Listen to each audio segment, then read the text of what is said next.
Hey, is there a guy with butt in his name telling you there's just one way to be happy? Kick rocks, guy. There's so many ways to contribute. For example, in forests, there's a full mutualist symbiotic relationship going on all over the forest floor. It's a whole Richard Scarry busy town down there. Trees produce food for small mammals, and the small mammal behavior of collecting and caching seeds disperses them. In this world, rascals like Dingo Dog have their place right alongside lawful good officer Flossie and the chaotic neutral Lolly-worm. Personality has a big part in seed dispersal.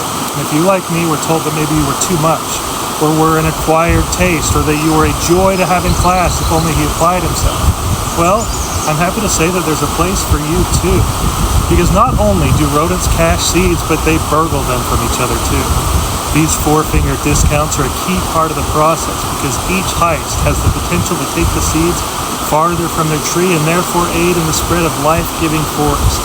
Hungry new hustlers push the boundaries alongside grizzled, squirrely safecrackers coming out of retirement for just one last caper. At least that's according to this study, Pilfering Personalities, Effects of Small Mammal Personality on Cache Pilferage. This was a 7-year study in Maine's Penobscot Experimental Forest. 100 traps caught thousands of small mammals, each given a personality test based on things like their tendency to explore or their docility when being handled by humans. They then collected some basic data on them, inserted a transponder and RF device for identification, created artificial seed caches, put cameras on them, and let the purloining begin.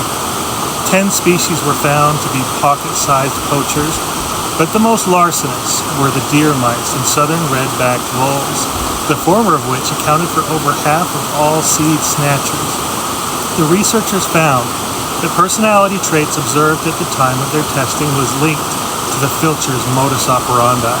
Mammals that were more exploratory in the field box were also more likely to find and then klepto those caches, pushing the shut-in stashers to up their concealment game, the latter part being important because it's the well-hidden and forgotten caches that are most likely to grow into trees.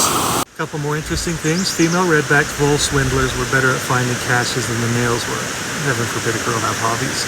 And the voles in general were more likely to chow down at the spot rather than pick up and relocate those seeds further, probably because they don't have the cheek pouches mice have for convenient storage. This means the voles probably aren't as important for seed dispersal in the forest as the mice are. Here's an idea for future researchers. Give those voles dresses with pockets. The conclusions are the same thing your grandpa would say when someone walked into the restaurant with a particularly unique haircut or tattoo. Takes all kinds, I guess. A stable ecosystem needs a combination of effective pilferers and effective pilferage avoiders. It needs homebodies who spend a lot of time in the same area, and it needs adventurous souls willing to explore and disperse seeds even further, allowing forests to expand. In other words, it needs you, whatever you decide to be.